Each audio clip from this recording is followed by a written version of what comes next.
Tracking, alerting, protecting. This is WKYT News at Noon. A Lexington man helped evacuate this building early this morning after the apartment above him caught fire. A report says Keeneland plans to bring horse racing to Corbin. Clouds overhead right now, but we're going to see a mixture of sun and clouds as we head throughout the afternoon. It's a chilly day, maybe even frost overnight. I'll show you that in your much improved weekend forecast coming up. WKYT News at Noon starts right now. Good afternoon from WKYT News. I'm Bill Bryant. And I'm Barbara Bailey. Police are back on the scene of an overnight apartment fire in Lexington. That fire broke out just before 3 o'clock this morning on Reading Road near Lansdowne Drive. Luckily, an alert neighbor was able to get everyone out of the building. WKYT's Victor Puente has reaction from him, and it's our top story at noon. Last night, firefighters said this fire wasn't suspicious, but this morning, investigators were back out here taking a second look. Didn't see or smell any smoke right at first. Larry Williams lives below the apartment that caught fire. He called 911. He told us his smoke detector woke him up. So I went outside and saw smoke pouring from the window of the apartment above me. So I woke everybody in the building up and got them all out. Firefighters got to that fire before it could spread to any neighboring apartments. The woman who lives in the apartment where the fire started was at work, but came home as crews were leaving. Firefighters say that smoke detector may have saved lives. When you're sleeping, your sense of smell is highly diminished, and that's why, a smoke detector is so important that it wakes you up. It wasn't just the fire the crews out here had to deal with. They say a drunk driver hit a utility truck parked near the scene. Then someone ran over one of their water lines. They say neither of those had an impact on how quickly they put this fire out. Hours after the fire, investigators went back to the apartment to see if they could get a better idea of how it started. Because the damage from this fire was mostly contained to one room, the other people living in this building were allowed to go back to their homes once fire crews were finished. In Lexington, Victor Puente, WKYT. Victor, thank you. The woman who lives in the burned apartment is staying with a neighbor for now. A southern Kentucky home was damaged in an overnight fire. The fire broke out around 1:30 this morning on Big Cave Road in the Rockcastle County community of Orlando. Dispatchers say crews were on the scene for more than an hour trying to put out the flames there. No one was hurt. In fact, no one was home when the fire started. We expect to learn more this afternoon about the case against a southern Kentucky man who's accused of killing his girlfriend. A preliminary hearing is set for Johnny Hendricks in Pulaski County at 1:30. Police say he beat Monica Wells to death last week, then dumped her body in a sinkhole. Hendricks is charged with murder, assault, theft, and robbery. We'll have much more on this case coming up in a report on WKYT News at 12:30. And the search continues this midday for a group of gunmen involved in a late-night robbery in Lexington. It happened around 11:30 last night on Honey J Court off Center Parkway. Police say a woman was in a car when 4 armed men pulled up with their faces covered. They took off with cash and her keys. Police think they got away in a late 90s model maroon Ford Expedition.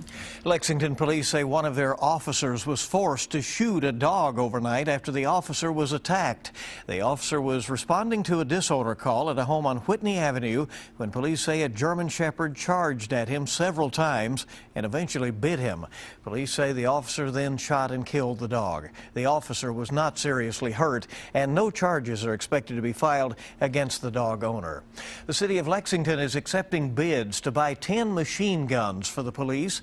A police spokesperson tells the Herald Leader that those new weapons will be to replace aging weapons used by Lexington's SWAT team.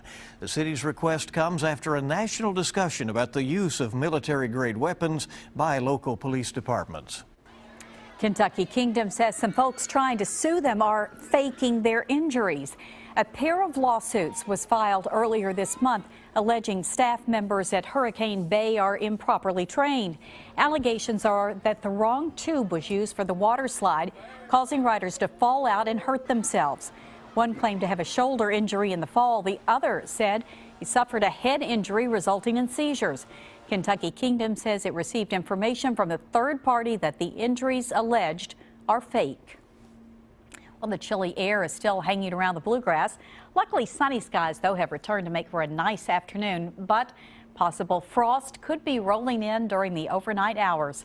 WKYT meteorologist Micah Harris is live now in our First Alert Weather Center with a look ahead. Micah. Well, it kind of depends on where you are. I mean, where we've had the clouds, that pesky clouds, just won't move out of the way. We're sitting there in the 40s. Look at Mount Sterling, Richmond, London, down toward the southeast. We talked about it this morning. That's going to be your coolest spot because that's where we see most of the clouds. But we're seeing some sunshine there in Frankfurt. We've had some peaks here in Lexington or around the Lexington area.